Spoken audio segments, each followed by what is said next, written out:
I'm 7 minutes late. Pardon me. Pardon me. I'm looking for a personal document that I tend to show you. I'll find it. How are you doing? Good evening. This is 10 p.m. ish from Nigeria. Let me know where you're watching from and what time it is there. How has your day been so far? I'm searching for a document. Tonight we are talking creating irresistible offers, attracting premium clients, and I'm going to have loads of experiences to share with you. So you see why I'm excited. So today, if today is your first time watching and joining our 30 days in December book business series, my name is Chisom Mutibiaka and I'm your host on this show. Let me tilt my seat a bit. Yeah, I think this is better. And I'm doing this because I have a lot to share, to help, to guide, to inform, anything that I can do to help you on your own journey while I'm learning from you as well. And that's why right here we make it very interactive. So please use the comment section. It's for you on the stream and offline after the stream. Please use the comment section. If you're watching in the replay when this is no longer live, please let me know you're watching by using hashtag replay, and I will engage. All right, so are you a book editor or a ghostwriter? Then you will need to bring your notepad and a pen. Please get a pen and a paper because you're going to be taking notes. And I would advise that notepad becomes what you're going to use to document everything that we are doing for these 30 days. It will come very handy. Especially because information is everywhere, like I used to say, but something might just jump at you like, oh, I need to apply this, I need to do this from my experiences or from the tips you have always known but have just realized that, okay, this is where it will fit in. I'm still trying to find my document. I will find it. Anyway, I have a couple of things to show you this evening, so let's go ahead and start. I'll find it by and by. Okay, let me know if you get here. I'm still waiting to see if someone will join, but we're going to start off right away. You know how we do it. Okay, all right, so while that is still, so today's stream is for you, especially if you're a freelancer, business owner, a solopreneur, or someone who works as a freelancer. What if I told you that in this same thing you're doing, in this same business and money-making venture that you're engaged in, that there's a way you can make clients practically line up to hire you? Then what if I tell you that you could have your inboxes full, you could have yourself wake up to messages in your inbox on LinkedIn, on Facebook, on everywhere. People call you out, not in that out sense, but people call you up to say, oh, okay, I'm working on this. Then I remember that you are the go-to person in this and I want to work with you. What if I told you that can be your story? Because so many times there are certain things that there's certain levels we get to, then to look like, oh my God, we try to forget, or we almost forget that there was a time that where we are now was a prayer point for us in the past. I've gotten to that place so many times. See, I don't intend to show cleavage. No, I don't. There are so many times that I've gotten to situations or phases of my life and starting my business that I forget that, or I realize that, oh, you've forgotten that even though you're looking for more now, there was a time that this place you are, these same things you have, used to be like a prayer point. And so that's a place of knowing that even the same business that you're doing, there's a way you can buckle it up and it will pay you, and it will attract the people who will pay you without, I'll get back to you, without all of those, oh my God, there shouldn't it be this? Can't you give me like 40% discount? Oh, can you start working and then I pay you later? Some of those things. I know it sounds like a dream, but we are going to try to decode that code, what is the magic, what is the science and art behind actually creating offers. I'll be using offers in this video mostly, but what offers mean are the way you package your product or your services. Okay, now you'll be able to create your offers in a way that people will say, take my money, even ahead of time, take your money, just take my money, I don't want to miss it. Okay, I mean, this is, like I said, I'm going to be sharing it from my experience. Now let's get started. This is 5 minutes in, so let's get started. Number one is, how do you make your product or your service irresistible to a particular people, for the people who need it? How do you even get to the point where your product becomes something people cannot do without? I would say that first of all, you need to learn to identify that your product is a lifesaver for a certain kind of people, and then package it to suit them. Identify that your product or your service or whatever it is that you bring is some people's solution to their pain point, is some people's utmost desire, is some people's prayer points. And then when you realize that, you will soon realize also that, oh, these are the kind of people that I'm looking for, and these are the kind of ways that I should package this product to make them love it, to make them say, take my money, right? So let's talk a bit about that here.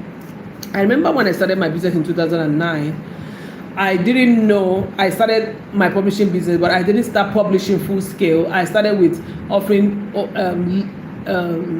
editing and proofreading services. In fact, the truth was that I started off as a freelance editor and proofreader, and I just wanted to really start the company as that. That was my Rema services. That was something I loved. This was back in 15 years ago. I didn't know any company at that time in my country, in Nigeria, that was offering those services exclusively.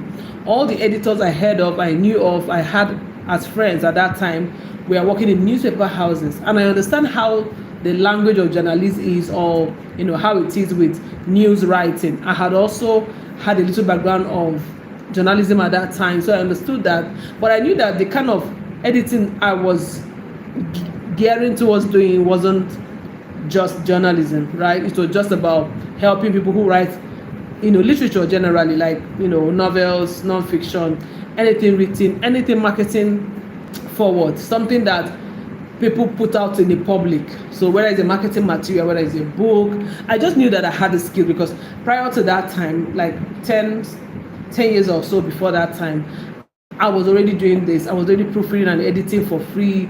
I was always that person who people bring their work to say, oh, help me read it. You have a way of seeing this thing before I submit it. I was that person that people, if I was in a group of people and we're having a meeting, I become the automatic secretary, not because I wanted it, but everybody would just defer to me like, oh my God, please help us take notes, because those were my skill sets. As much as I didn't like being always given that responsibility, I soon settled in that this is something that I know how to do, right? Now, I began to do it. And then after registering my company that year, or rather, when at the point of registering it, I was saying I wanted to start an editing and business, an editing and proofreading company. Thank God there's nothing like that, because today, that means that company, I would have outlived it in that sense. I would have changed it. I would have said, oh no, it's limiting, right? So I was seriously, and I remember I went to the Corporate Affairs Commission in Nigeria, in Abuja at that time. I met one Mr. Peter, God bless his soul. I told him about my business and all that, the kind of thing I wanted to do, my passion. I said, okay, in our template, there is no service like proofreading and editing exclusively, but we have publishing. And I was like, nah, for me, publishing was like a big stuff. Like, how? Like, I needed to have those machines for printing. I needed to, have a large team and a big office and all that. So in my small mind at that time, my small business mind, I wasn't small in age, I was just small in my mind, right? And I was like, no, publishing, no, and all that. But he soon convinced me that it doesn't matter. I mean, proofreading and editing were specialist services that also, that are like a sub service of what publishers do and all that. The funny part was that the man told me that, by the way, before we can even register your company and give you, even as a publisher, since you say you're specializing in proofreading and editing, that is a specialist area, you must have studied, something in communication, linguistics, English or something, to be able to be qualified to run such a company. And for God's sake, I was so excited for the first time about my degree. I studied English and literary studies in my first degree. I had to say, oh, that's not a problem at all. I felt so proud, so proud. And, I went home and I said, okay, fine. They asked that they needed to see my original results and all of that. I said, no problem. So I needed to come back the next day, and off I went. I gathered my documents. I showed up in the office the next day, and, the process went through. And I still remember how so proud I was that I was able to do this. I don't know whether they still do that in Nigeria. Do they still do it? Like, if you want to register a publishing company or a proofreading company, they want to be sure that you have a background in language, linguistics, and all that. That also gave me a pride of place. Like, this service is really, really, professional. It's a specialty area, like they said, and it's true, right? Now, I've told my students a lot of time. I started editing and all that. Started getting a team, started outsourcing to a few people depending on what my clients wanted. Some will ask for illustrations of the work, some will ask for printing services. So I had to get channel partners, in publishing, to help publishing totally. And it worked, it worked for me, and it's been 15 years, right? I was just saying that to say that, first of all, I wasn't cut out to say, okay, these are the people I wanted to serve. I was just telling everybody that cared to hear that if you've written something, I need to also go through it, because, I had them keen eyes to spot out, errors and all of that and fix it. I will go to what they call them now, bookshops, and I'll look at book titles. I'll read through blogs up and down, go through the shelves. I just love books, right? And then if I bought a book or two and I went home and I saw an error, I'll feel so personally responsible for it. Like, I should have helped this author. I remember one of my bosses in the past who I worked with, he wrote a book. The book was published in Italy, I still remember. And the book came back with some grammatical errors, and I found out that grammatical error myself when the book came, and it was being sold, and I got a copy, and I was reading through. I can still remember page 71 of that book had a grammatical error, and I was like, oh my God, I cringed, because I was like, why? How? How do you have spent all that money, go to a foreign country, and then the editor didn't spot this, And those are the kind of early experiences that made me feel very confident in my services, very, very confident about what it is I know how to do, because, guys, I knew that I knew this thing, right? Now, but I wasn't packaging it for specific people. I was just all about it, everyone, everything. But of course, I learned a whole lot along that way, which, we are going to touch a bit as we go in these 30 days. Okay, now let me use this point to say, if you're just joining us today, welcome. Today is the third day of this series. We have done day 1 and 2. You should do well to catch up after this live stream. Also catch up on those ones. I would also drop their link here in the comment section, yes, and the description as well, so that you could just click away or just go through the video. Yeah, so why do you think that when I was starting out then, one of the I think 1 year or 2 years afterwards, I found a company called the Ready Writers, I think, TWR, and I would look at their website. I was so excited, I reached out to them, and through them, I found one lady who was one of my biggest partners then. We worked together, we would share ideas, we would share manuscripts, some parts of manuscript, and I would do some, she would do some, and I was excited. But today, that industry has become very big. Thankfully, it's my joy to see that, great, like the amount of editors, proofreaders, publishers that we have now in my space in Nigeria is so encouraging, right? Right? And I mean, I love it. Now, the question is, now there's a reason why one writer, for instance, will charge a certain sum of money to do a certain kind of service, and another writer will charge times more than this other first writer. And those are things that we're going to look at, what are the factors that cause that. Of course, off the top of my head, number one is, as you're starting out, you might not be so confident about pricing. You may not know how to even benchmark your prices. You may not have had people who you have done work, you have worked with, to say that, okay, I've done a lot of this project and I'm sure I've gotten a mastery of this thing, right? And so it's not magic. You definitely want to start at a pricing point that you're comfortable with, right? Now, how do you package this service so as you grow? Maybe as you get into your 3rd year, 5th year, 7th year, doing that same thing, how do you progress your prices? Apart from the fact that, of course, inflation, prices are changing every day. How do you get to a point where you're confident enough to say, okay, so I charge, say you charge per word, maybe you charge 10 naira per word, but in the next 2 years you're going to be charging 30 naira per word, or you charge 500 naira a page. I remember I started my editing. I remember I started charging 150 naira, I think. That was back in 2009. Between 2009 and 2012, I think I was charging about 150 or so a page, and a page for developmental editing at that time. And then I moved up, and I remember that I stayed between 2013 to about 2016. I was charging 500. I was charging by 500 naira per page if the work is a proofreading job. That's for editing. I will charge 1,000 naira if the work needed both copy editing and proofreading. I will charge 1,500 if the work needed the 3 levels, if it has major developmental editing to be done, major developmental editing needs. And also, of course, you can't do developmental editing without making sure you do the work on the copy and then you proofread finally. So I call them 3 levels. So if I assess the work and it needs these 3 levels, I'll charge the work at 1,500 naira. If it was just copy editing and proofreading it needed, I'll charge 1,000 per page. And of course, like an editor, how do you calculate your page?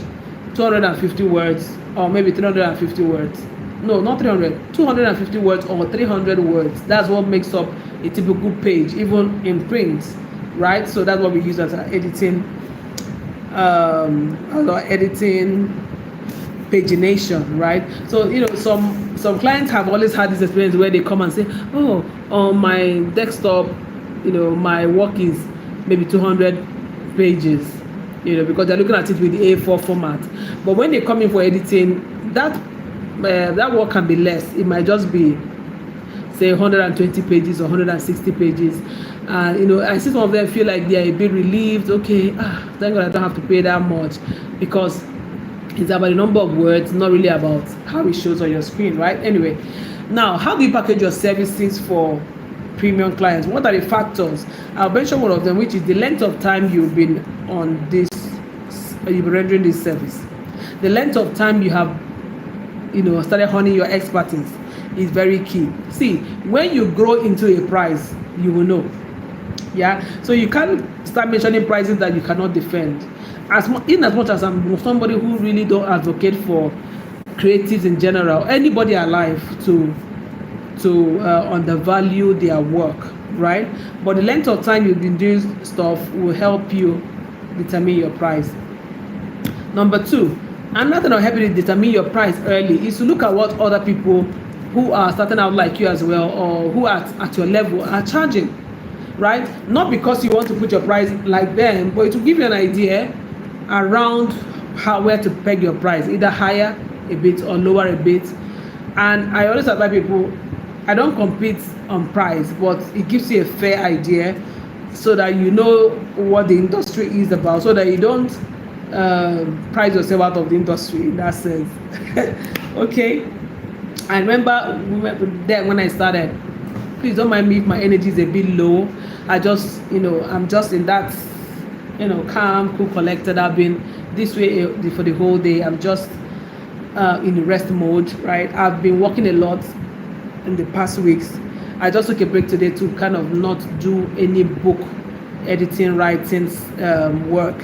So I've just been on that, freestyling vacation mode in my mind, but tomorrow work starts again intensely because I have 2 more clients to supervise and their work and get it done before it's Christmas so that I can have some holiday as well.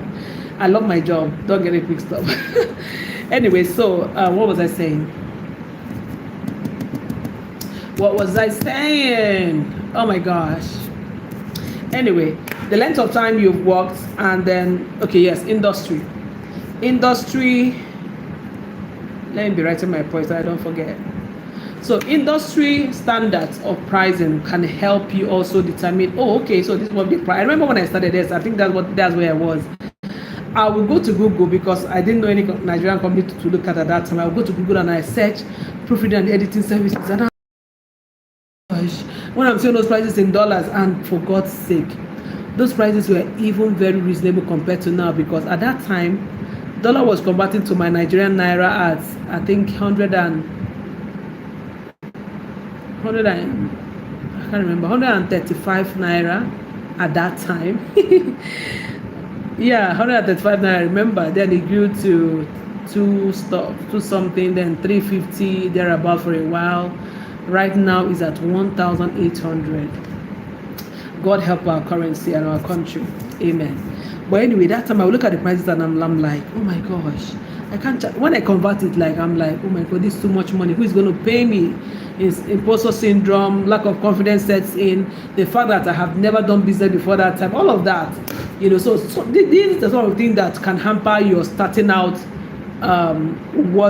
feeling worthy. And we have dealt with how to manage these things that speak in your head on day one. So on day one of this series, we have talked about it. That 2 days ago videos. This is why you should go back to watch them. Anyway, so I look at the prices and I'm like, oh my God, no, I don't think I can charge. Nobody can pay me this. But it just helped me to frame my price. And remember, I told a story also somewhere where even after I framed my prices, so assuming I saw that in the US, people were charging $3 per page, for instance, just for an example. And at that time, $3 was converted about, let me say, about 500 naira in our naira. I'll be like, oh my gosh, 500 naira a page. That means 500 naira times this guy's work is 230 something, maybe 231 pages. And I'm calculating, I'm like, oh my gosh, look at all that money. This person is not going to pay. I'll come back to say, oh no, let me not look at Americans. So if they're charging 500 naira worth of, and usually you see the range, the low range and the high range. So you see somebody saying $3 a page as the lowest range, up to like maybe $15 a page. I will take the lowest range that I see on Google and see when I convert it to come to like 500, and I'm like, oh my God, that's too much. Now this same price converts to about 1,800 times 3 now is, I like to calculate in this my night school, so let's do it. Let me calculate on my laptop to do it. So 1/8 times $3 is 5,500. So you can see. So now some people might still be where I am now, and they are like, I can't charge over 5,000, and I can't charge over 5,000 naira for. So I will always go back and I take a percent. Maybe I'll take like 5% of that money. So 5% of 500 naira is like 50 naira. So I'll do 50 naira times, as my own per page pay. And even at that, if you know my story, people will still ask me, oh my gosh, they will send me their work. I'll start working on it already. No contract, nothing, no agreement. Oh my gosh. Ignorance is not good, really. And then they will now ask me, so how much is your fee? And I had my prices at that time. the 1 year after on my blog, that blog brought me a lot of a lot of goodwill, and brought me a lot of my first international clients as well. And I have my price there, but I won't be able to tell. And then they pay me whatever they like, and I'll still be happy, So I'm just trying to play out this scenario so that you know that if you're just starting out and you're a bit jittery about what should I price, you're not confident to mention a price, you're in good company. It's normal, okay? Why? Because especially if you're from Africa like me, we weren't raised to approach money like confidently, at least for the most part. For most people, we weren't raised to approach money issues, our worth and all of that confidently, so it will happen. Now, another reason why, that determines how you can package your price is a clear understanding of who you want to serve, which I didn't have. Remember what I said? If you were sure of the kind of people you wanted to provide your writing services or editing services for, it will help you with your price. It will also help you in your packaging. Remember, we are saying in the first point, which is how to package your service for premium clients. Now, if you have said, okay, I want to edit, my superpower is in non-fiction, anything that has to do with helping somebody edit a self-help book, a business book, an academic material, all of that good stuff, historical books, textbooks, is my superpower. You know that the kind of people you'll be working with are, for instance, if you're focusing on business books, self-help books, you might be working with a lot of business owners, CEOs, people at that level, right? If you decide to do academic work and all, you'll be dealing with students who are also working, students who are, it depends. So if you're working with PhD, master's students who are working like senior students, if you decide to work for bachelor's degree people, if you have strength, if they can afford it, you can. But you have to have a clear idea of who you want to serve. For instance, if you want to, let me use the business writing for instance. If you want to serve people who are writing business books, you know that you're a non-fiction, you position as a non-fiction business editor. That way, your clients already understand that your specialty is in this field. That's something I told you that I didn't have starting out, and it's okay if you don't have it. But after tonight, we are talking about this so that next year we will meet you not unawares, but we'll meet you prepared for business and for cashing out big time. Okay. Now, then when you understand the people that you are serving, it will also help you do the next thing, which is help you learn to package that service or that product the way they would love it, the way they will see it and say, oh my gosh, take my money. You know what I mean? That's what we're talking about tonight. So packaging your product becomes the thing that you must do. What is packaging in this sense? Now, the way you will sell to somebody who is a business owner, who is writing a book on his business practices, sharing his experience, his process, what has worked for him, you can't walk in to market that person anyhow. You can't be talking about fiction writing where the person is. You can't be lackadaisical. You can't not have a contract so that if this person said, okay, handle my book or my editing, you can't just, without getting back with the person with the details of their brief, the person may not be able to trust you. And I get it. A lot of people will say, oh, whenever you bring out something like contract, some people will run away. See, I experienced that as well. Some people will just withdraw. They feel like a contract is too legal, it's making it too official.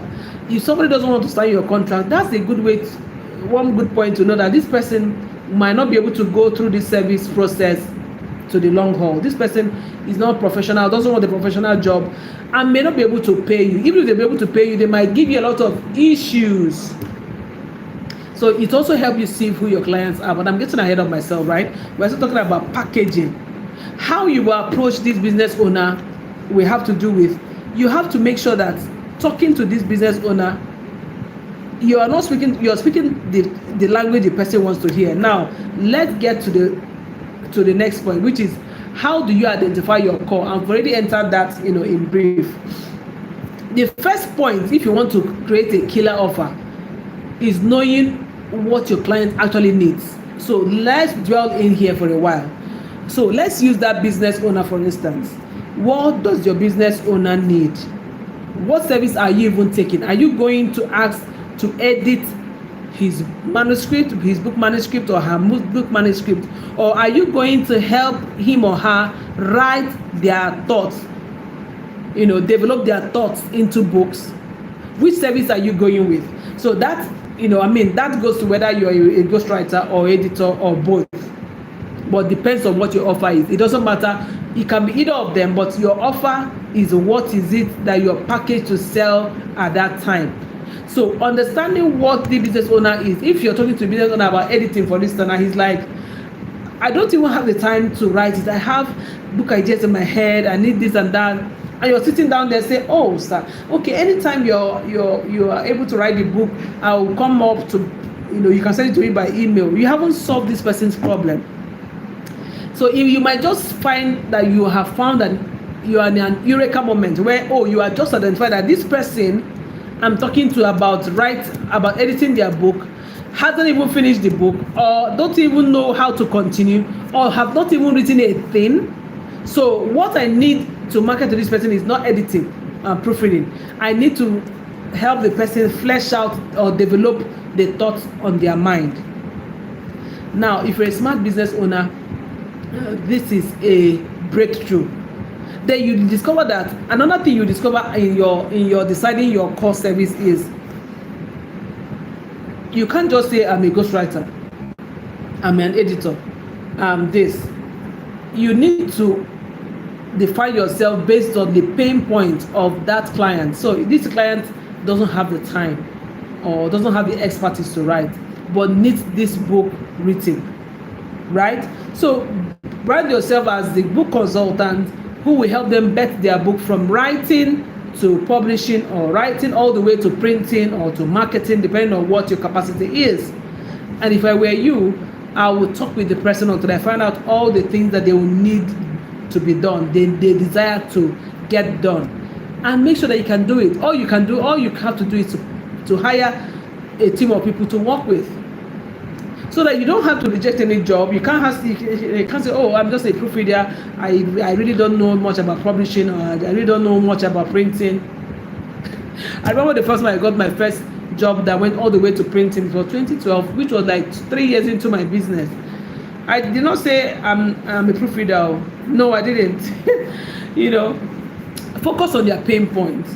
Most of the things, like for me, it took me years to be able to get to the point where I said, okay, it's okay. You can always pivot, reposition, and all of that. So if you're like me, I pivoted to I moved away from just being a book editor or running a book editing company and proofreading company, which is why I told you that if I had made that mistake, assuming that was even in the template in CAC, and I registered my company as just proofreading and editing, today I would have jettisoned the company and registered another one. But thankfully, it was registered as a publishing company, so all I did was expand my mind. As soon as my mind expanded, I expanded my services. And the truth is that I was already even doing publishing at the same time, because when you listen to your clients, you want to come to their aid, right? Now, we have finally pivoted in Logos Audibles. Logos Audibles is the name of my company, by the way. So we are a premium ghostwriting and publishing company. We do everything, right? So if you're somebody who is on this stream thinking about writing a book, good. Just send us a comment. A comment, and then we'll take it up from there. Anyway, our email addresses are also on this channel. You can always drop us a line. Now, you can, by the time we were pivoting, I as a person also felt like it was right for us to move away from just providing proofreading and editing services to providing a 360 book writing and publishing service. Because why? We wanted to serve people who we could relate with. We have been 15 years in business, right? We wanted to serve people who also have had that kind of career span, so we can speak the same language. We have the same lingua. You know what I mean? When you're talking to somebody who has been in corporate service or been a leader for up to 15 years, that person is no longer in their 20s, for instance, when it comes to age. That person is no longer in entry level by institutional, growth. That person is no longer at the point where they are not earning enough income to do what they want to do most of the time, right? And that person also has related at a level that they don't want to talk to people who might not be able to understand where they're coming from. So our experience is the reason why we said, okay, we want to serve people who also have this kind of experiences that we have had in business. Number 2 reason why it was okay that we pivoted to a full 360-degree book writing and publishing service company is that these are the level of people who can pay us without hesitation, without saying, I'll get back to you. Oh, will you give me this discount? Can we do it? Like, can I pay in installments? All of that, right? Because we have also grown our company to a point where we have we have people on our team who are PhD holders. So that I can give you an idea. We have people in our team who have been in business for over 10 years, right? We have people in our team who are not in Nigeria. So if you are able to work with a team like that, you should be able to pay them also what is commensurate to their experience, right? So we have to get the kind of clients who can pay us money that we can have clear profit to be able to motivate our team and keep them satisfied, to keep giving us, or giving our clients now excellent services. We also wanted to serve this because we have proof. The kind of concerns they will have before they work with a company, a small company just starting out 1 or 2 years may not be able to prove to them or may not be able to gain their trust to work for them to work with them because they may not have enough proof. We have proof with a lot of people we have worked with, people that they even know. In fact, most recently, a prospect, let me not call him a client because he hasn't, come in yet. A prospect asked us to give him names of people we have worked with, their phone number. He can even call them to ask them. So do you understand? So you must have proof. We have grown to a level where we have proof. Even if you wanted to know whether, if maybe you're a politician and you wanted to know whether we are working with other politicians, we have credentials. If you're a business owner, you want to know whether we are working with any business owner, we have people we have worked with, right? So we have proof, and we felt, yeah, it was okay to relate to people at that level. Excuse me.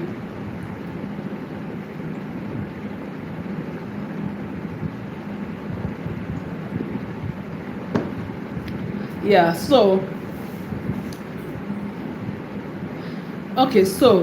that was one way we decided to, and I'm saying this so that you can begin to appraise your own business, whether you started or not. You begin to appraise your own business to be able to tell if you can identify what your core service should be and how you should package it, right? Another reason why we decided to serve this kind of people, so busy executives, leaders, people with industry experience, is that we also need to expand our network across the same kind of people that we have, where we desire to work with, right? Another reason was these people's status will make our company look good. Yes, be our clients will make our company come off as, oh my gosh, people in their caliber will also want to associate with our company because they have seen that, oh, they're publishing for these people and we don't need to worry, right? Also, so that takes me to the next point. These are people also that really need what we carry. They don't have a money problem. They don't have a problem with paying the fees. They have a problem with making sure that they can hand over their project into the hand of a company that understands them, that can work with their timeline and get the stress off them, so that what they are planning is to show up on their book launch day, all of that, not going through nitty-gritty of trying to write a book, trying to check whether it's okay, trying to follow up with the printer. No, we're going to take that all off them, right? We also wanted to know that we also needed a clientele that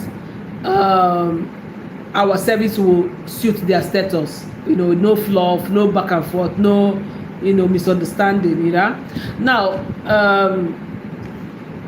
so in a place like the US, if you're watching me from the US, for instance, you could find a business owner who, for instance, wants to position themselves as a thought leader. I mean, they've been in a particular industry, but they want to assume the authority in that industry using their books or their book, yeah?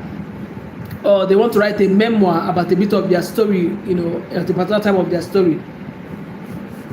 Our job is just to help them position as the authority that they want to be, and by positioning our service as the solution to their problem, right? So finding your core has to do not just I'm an editor, I'm a ghostwriter, but who do you want to serve? Number one, by the who, it has to narrow down. Don't just say women or men or teenagers. No, it has to be people who you understand their pain points and can relate with, and they can relate with you as well, right?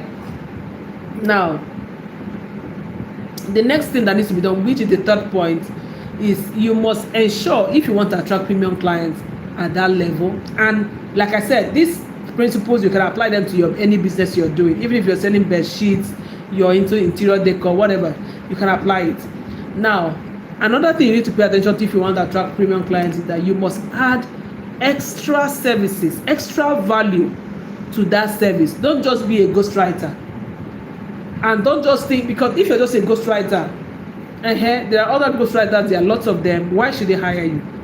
You need to add extra value, because clients who are premium, see, they are not looking for just a service. They are looking for much more. They are looking for convenience. They don't want to break their schedule because they are writing a book. They don't want to follow you to where you're printing to be sure that, they don't want to sit all night with you in the printing press trying to ensure that their book come out. No, they don't want to even go pick up, when is my book coming in so I can go and stand and pick it up. They don't need that stress. They need convenience. They need exclusivity. They don't want to hear that, we are mass producing books, right? So these are all the things that they are willing to pay for if they get their book exclusively done, custom made to them, convenient for them, so they can just, after you have done with the process, the day they are going to receive their book, they are still at work or they are home, and they get their book delivered to their doorsteps. So it's not like it's just about, I'm offering this service. It's about understanding what that clientele, the kind of clients you want to serve, what they will offer. See, there is another level below these people, the people in lower middle class and lower class. If you tell them, this service is 30 naira, for instance, we will do it. You come to the printing press on so day and pick it up and pay for delivery. Then you can take it and go. But if you want us to print and bring for you, you pay 15 naira. People in the lower middle class will tell you, 20 naira extra for what? Just for sending it to me. Don't worry, I'll come. I'll stay there.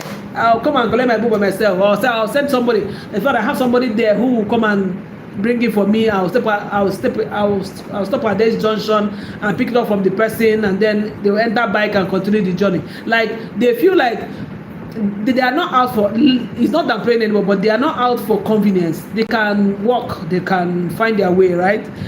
So that is a mindset thing, right? It's about who you want. At the end of the day, it's almost like I talk about the Rema now. It's almost like making sure that the clientele you're choosing are clients who are good for your mental health. Yeah, do you understand? So add extra value to what you're offering. Don't just be an editor. Don't just be a proofreader. Be more, right? Instead of, for instance, just saying I'm a ghostwriter. After the writing, shebi, this your client want this book to be published, and for it to be published, you need ISBN. He needs the book to be formatted. He might need design. He will need cover design. He will need. You get what I mean? Now, after writing the book, what happens to the back cover, about the author, all of that? Did you add it as part of the things you're writing, right? And if all that is done, who will help your author to maybe upload it on Amazon? Who will help your author to, to print it? Who will help him to market it or help her to market it? So look at it holistically. Offer more. even if it's just editing you're doing, make sure that your editing comes with proper formatting. Paragraphs are done properly, alignments are done, the work is justified, page numbers are there, references, if the book has references, make sure that they are done properly in the right I don't know, the jargons are leaving me, or the registers are leaving me, I don't know why. Anyway, like I said, my ginger is a bit low today, but bear with me, right? Focus on the message. So instead of offering just editing, go and offer formatting, offer book cover. But of course, you know that you can't be shortchanging yourself. You're in business, right? So even if you are doing all of that, that's why you cannot be charging low end. You can't be playing price competition and struggling with beginners. Do you understand? So your price has to also be at the price level where offering these extra services will be tackled or will be covered by the fee that you're charging for just editing. You get what I mean? You get that business scope. So that's one way. Now, that's the reason why maybe somebody somewhere in New York can decide can pitch to write a book, can sell an offer called like a done for you book creation offer, which is what I've been explaining. A done for you book creation offer will make sure that you from concept to print, so your book is in your hand. That's what it's about, and that's what we are doing. This person will get a job faster, a job that is above $8,000, for instance, which is about $8,000 in naira is about how much? About more than 12, right? What am I saying? More than 12 million naira or thereabouts, right?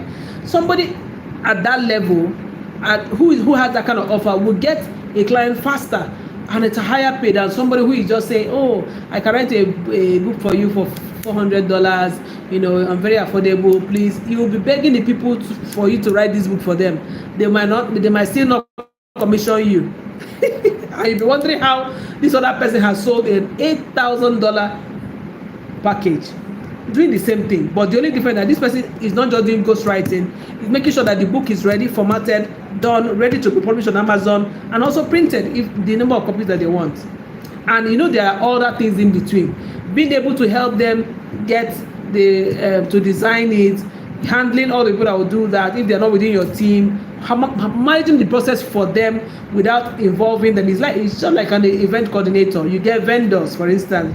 If you're a freelancer, you can't go back to them and say, oh, this is what the illustrator is saying, this is what the person is saying. No, you build them after you have gotten all the costs, and they pay you in bulk for the project, right? And you will learn that those extra values will even attract them to you. Remember that we are talking about how to create killer or irresistible offers, right, tonight. Now, the next step is, part of the thing that makes this work is not looking at your service as a service.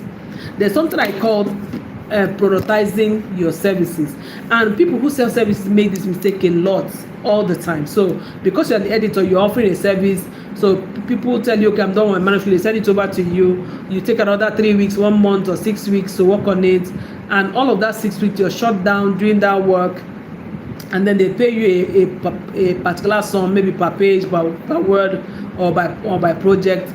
And until that 6 weeks is over, and they look at it as back and forth, they might take another 2 extra weeks, 2 months, or 3 months. You're not counting the fact that this work has kept you on your desk for maybe 3 months, and you're not accounting for all of that. But anyway, sometimes you find out that you're leaking money. Your money is leaking. But when you look at your service as a product, so you are selling book, maybe book revamp offer. Then you write down the features of that book revamp offer. Book revamp offer costs, let's say, 550,000 naira. So people come to your website, they see offers. You see how SaaS companies do, software as a service companies do. Like if you go to a website like, let me say, Canva. Okay, yes, let me say Canva, right? You see that they have a free a free plan. You see premium, all those ones. The same way, people must come now. With all those plans, they have productized their service, right? Just the same way. So you can't just be saying, oh, we are a book editing company, blah blah blah. Then people now be checking for how much do they charge, and they can't see. They still have to ask you and say, okay, please, my work is so how much is it? What about having something called a book revamp offer? 550,000 naira. Tick. You tick number 1, basic editing. 2, developmental editing. Do you understand? Proofreading,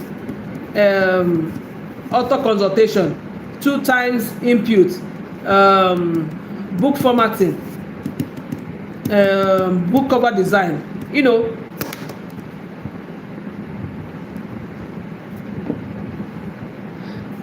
Yeah.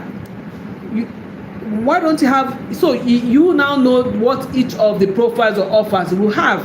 So if you have all that breakdown, so you know that the basic or the lowest has less, followed by a medium, followed by a premium. People easily go to your website, they go through depending on what they want. So maybe the highest package might be 3.5 million naira, and they look at it and they say, oh, this one has what I want, because I want editing, I want formatting, I want ISBN, I have this, I have that, I want up to print, I want it delivered to me. Okay, this is the one I need. So that even if they are going to be extra costs, either because maybe later the volume of their work or whatever, but even that doesn't matter, because you should be able to, in productizing, you must be able to factor everything in, so that product can be scalable. It's something that you can always sell with or without you. Anybody in your company can sell, and it can be delivered exactly the same way it should be. There should be a process you've already put in place to deliver all that service and all that. Now, make sure that in doing that, you put your offers in PDF, so that even when people go to your website, they might just click somewhere to download a brochure that will give them details of everything that they need to do. This helps you. It removes the headache of answering your DMs up and down, negotiating on phone, typing on WhatsApp. People already know that, okay, so this is what they're going to charge. It's already in black and white. It's PDF. Everything is here. They won't have all the questions answered.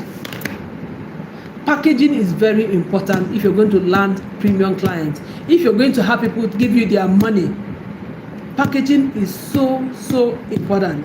Let your web page be presentable, all that. If you're using videos, which I also highly recommend, use videos that are explainer videos that will tell people everything that they need to know, so that the next thing they need to do is to take action. Don't let people see your advert or something, or get to know you, and they still have questions like, okay, so how do I do this? How do I do that? Let them be closer to taking action after they have heard from you. Whenever something is packaged properly, and it's premium, it looks good, people automatically assume, that's how we are as human beings, we automatically assume that this thing must be expensive. And when something is expensive, the fun part, we want it. Even those who can afford it would put to the back of their mind and say, I will get here, I will get to a point where I can afford this. I remember when a guy I didn't even know, I was marketing my course, my editor's business school courses. I have a school where I train editors, proofreaders, and all that. And he said, one day, one of my desires is that one day I will get to be your class. I'll be able to afford to pay for this course. And that put a smile on my face. I remember offering him a 50% discount at that time as well, but he couldn't afford even the 50,000, 50%. That happens. And I'm hoping that people like that will come on board one day. But I'm just trying to say that when your offer looks good and it's premium, people assume it's what, and people will pay for it. That is even why they will be willing to pay. Trust me. Some people think that, oh, if something is expensive, they run away from it. Oh, people don't want to pay. People running away from it don't need it. You need people who can afford it, who need it desperately, who will still tell you thank you. I remember a client I worked with, she was living in the UK. She was my first international client as well. After we were done with her work and all of that, she sent me 2 pairs of shoes. I shared that thing on Instagram that year, and I still shared it sometime recently. She sent me 2 pairs of shoes. I got a way bill all the way from the UK. 2 shoes. I rocked those shoes. So your ideal clients, premium clients, will pay you and still say thank you, and still show you that they are grateful, and still introduce you to their circle. So whenever you talk pricing and it makes you nervous, it's because you need to watch the video of the day one and work on your mind, right? It is not just about you, it's normal, right? Make sure that you set your prices to be, premium. Don't undervalue your services, but don't also price yourself out of the market in that sense. Make sure that you work with your experiences, what you feel you're worth, what will motivate you on this job, what to cater to your team and all of that, and you see yourself smiling to the bank. And remember, premium products don't have crowd. I think I needed to touch on that. A lot of people will, I don't know how people don't communicate in numbers. So some people don't know how to work out the numbers. So whenever you're selling, okay, let me give an example. If you want to buy a Birkin bag, right? A Birkin bag is in the 30-something million, a handbag, right? Naira, thereabouts. If you want to buy a Birkin bag at 30 million naira, and somebody else wants to buy a bag that looks like Birkin, in design and all that, in Aba International Market, made by Ariara International Market, I know that their work is very good, and for God's sake, our leather is the best. Like, it is international standard. The most of the leather you see all around the world, premium leather, is from here. So no jokes. But you know that you get it far more affordable when you buy from Ariara, right? And maybe that same bag, that same design, or something that looks like it, might just be 30,000 naira here. Yeah?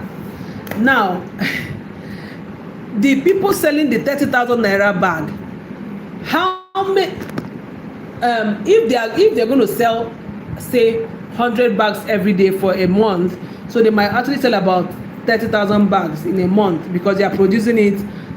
Some people are buying wholesale and all that, and at 30,000 naira they can sell up to 30,000 bags in a month. How many bags do you think that Birkin as a company will sell that they will sell in a month for their 30,000 naira bag?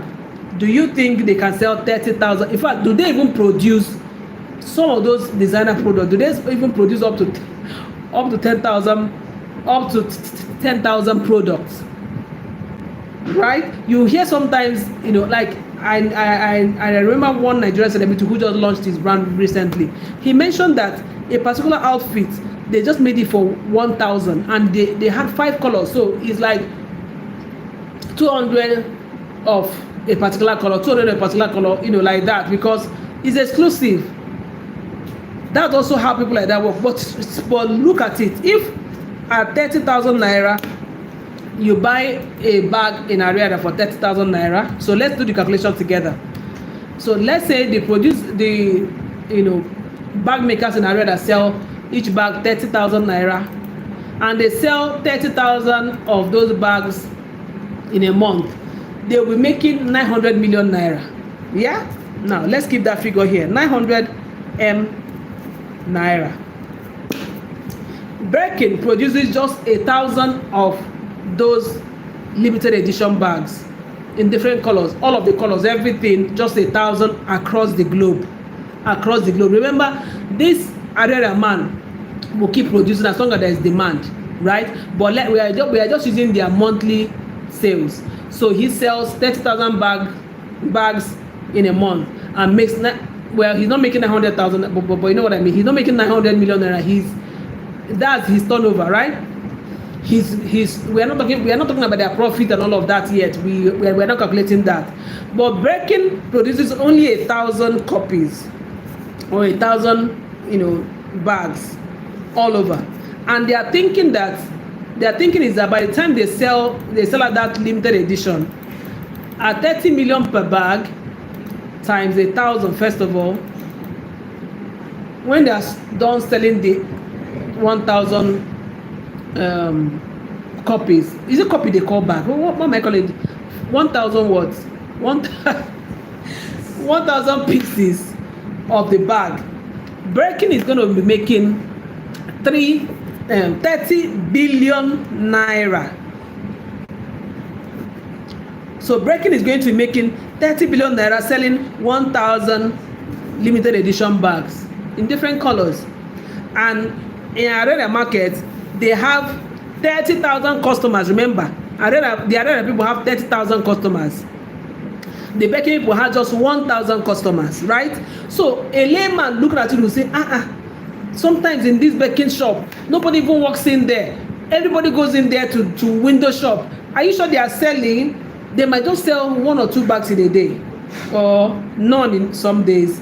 But when they sell out.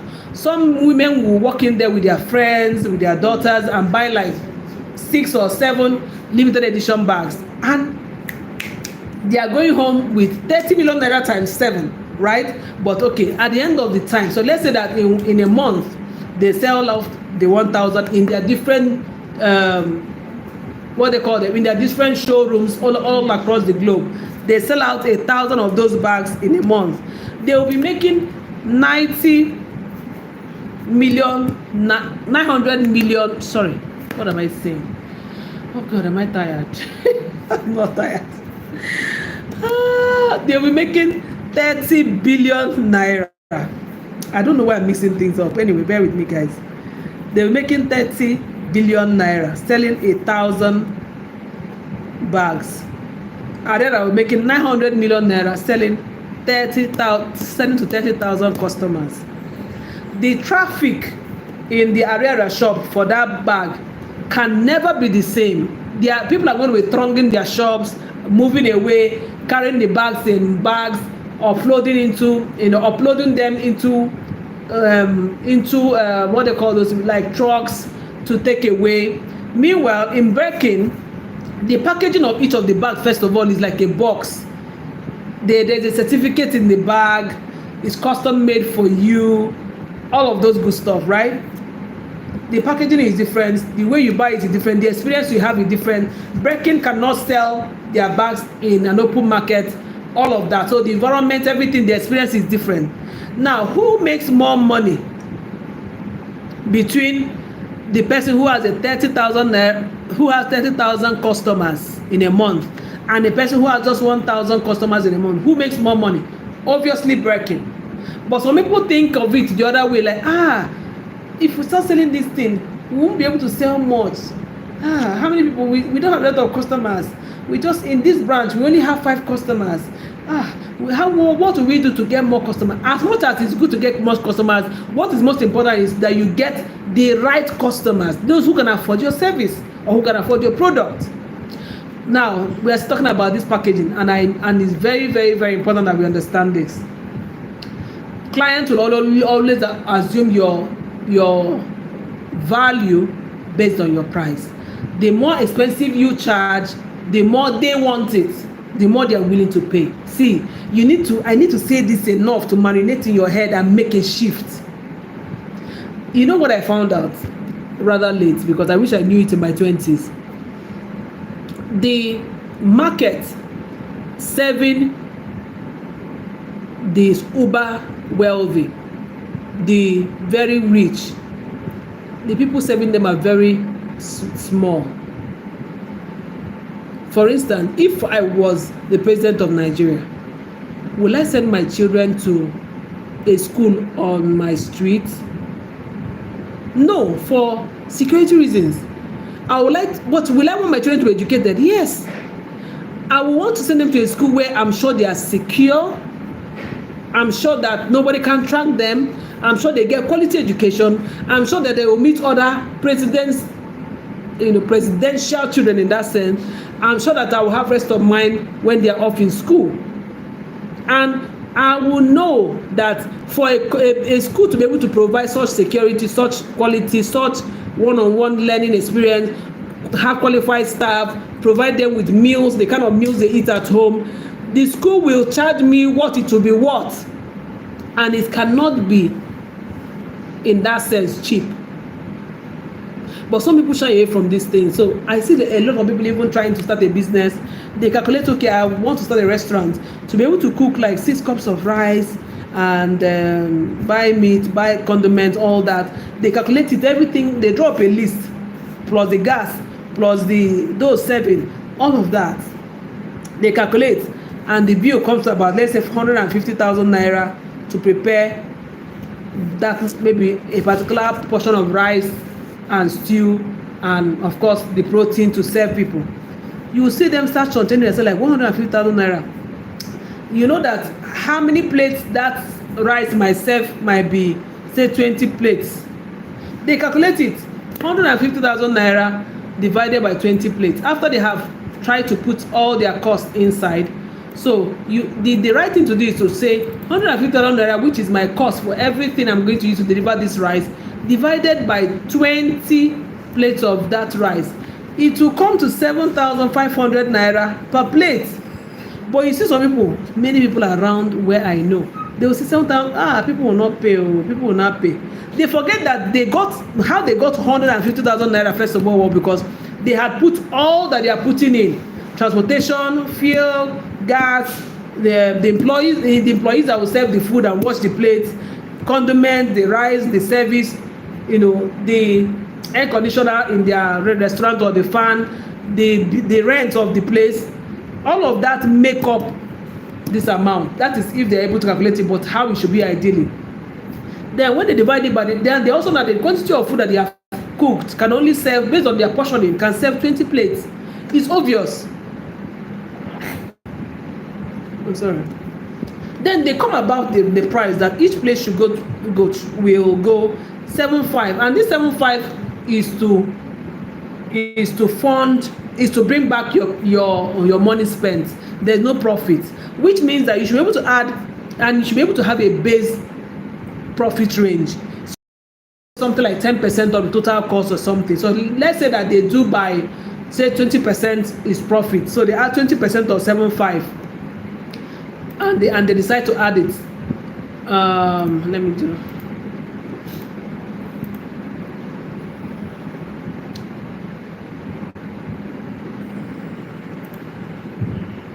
So they decide to add 20% of 7.5 to 7.5, right? To be able to find the actual cost of this plate of food. So this food might come to about 9,000 naira a plate. Then you see some people rationalize that, 9,000 is too expensive. People will not want to eat it. The other person there is charging 5,000 naira a plate. Why should we make our own 9,000? They forget the why. The why is that is what it costs realistically. And you need to make profit to stay in business, and you added the 20%. They start asking themselves another why that they don't have answers to. Then you see them say, no, let's just sell to 6,000, so that at least the price from the other people's own will not be too much. Then what are they doing? They are taking in money somewhere else to fund the business, and then bringing out less than that after all the efforts. So the business cannot be sustainable. People do this a lot. Don't let it be you. I took time to explain this so that you will get it. So setting your prices to be very, very competitive, it makes your work attractive, and that's what attracts premium clients. They must know that the value that you're asking, that you're delivering, is worth the amount that it is tagged. If the value you're promising looks like a lot, but your fee is low, something there will say, no, I hear disappointment, they're going to disappoint me. That's what it means. Or this product is going to be fake. I think this person wants to scam me. Right? Now, if you don't value your work, your clients will not value it either. Oh my gosh. I need to go back to my studio. My studio position. Or do you guys like this place? This is my new workspace, so I'm going to be here for now. Oh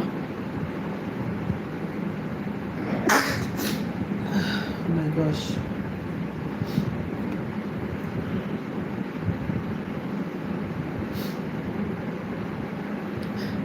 Guys, right? Let me go through my notes.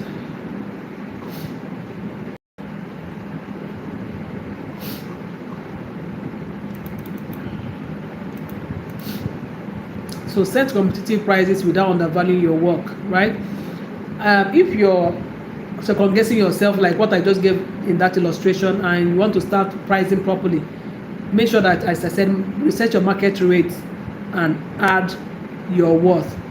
Research your market rate, what other people are charging, then add your worth. 2, like I said, factor in your expertise, your experience, how long you've been doing that, and what you bring to the table. Make sure that you want to attract premium people. Also, price by the value you're bringing. Don't price by just hours or by this. Price by the value you're bringing. Price project based if you can, right? Let me give you an example. If you're going to help somebody conceptualize their work, their thoughts, write it, package it, publish it, print it, and that book is going to help them become an authority in their field. It's going to give them so much turnover that you might not be able to quantify in the long term. Taking a fraction of that impact on that transformation you're going to help them create is how you should price. Oh my gosh.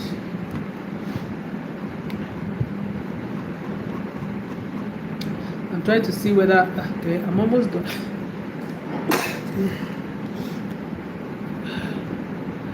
Guys, my pH is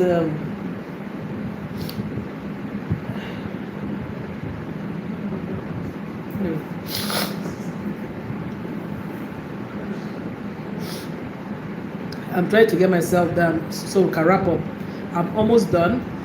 Now, if you turn your pricing into communicating your value and the transformation you're bringing, your clients will be able to trust you in the long term, and then you'll be able to understand that your pricing is a fraction of the transformation you're bringing for them, right? Now, in trying to give, and another very key factor, I think I'll say this and then we'll wrap up. If you want to get premium clients, make sure that you extract testimonials from people you work with, so that you can use those testimonials to market. Premium clients want to trust you, and immediately they trust you, you have them, right? Use testimonials. In some cases, if you can't get testimonials, also share case studies. Form case studies around the things you have been through or the kind of experiences you've had with certain kind of clients. Use that to storify your experience. It's called case studies, right? So you might not mention actual names of people and all that, but you are mentioning actual stuff that happened and how your company was able to work around it to achieve excellence. Create those stories and use them to market, and you will see them running in. Trust me, testimonials and case studies are a factor. See, it turns everything around. And I put this the last so that you can get it. If you want to get premium client, they want to know that you are trusted, you've been tested and tried. They don't want to do error and trial. You will see them giving you, even when you're saying I'll close for the year, they say, okay, hold my money. Let me be the first person you're going to sell from next year. Trust me. So package your services, price right, use testimonials. But you know that we're not done yet. Tomorrow, we are going to dive into another dimension. I'm going to be telling you how you can become a magnet for opportunities. I'm going to be treating personal brand marketing that makes clients chase you or chase your offer. Okay, let me also chase you now like they are pursuing you in that sense. But premium personal brand marketing that make clients chase you. And I will see you tomorrow. Share this video, like it, drop a comment in the comment section. Let me know which part of your notes that is full now, which part of it are you going to implement immediately. Let me know in the comment section, and I will see you again same time, 10 p.m. Nigerian time, right here. If you got value, let me know also. It will encourage me to keep coming back. But of course, I'm here all the way. Thank you so much, and catch ya. Good night.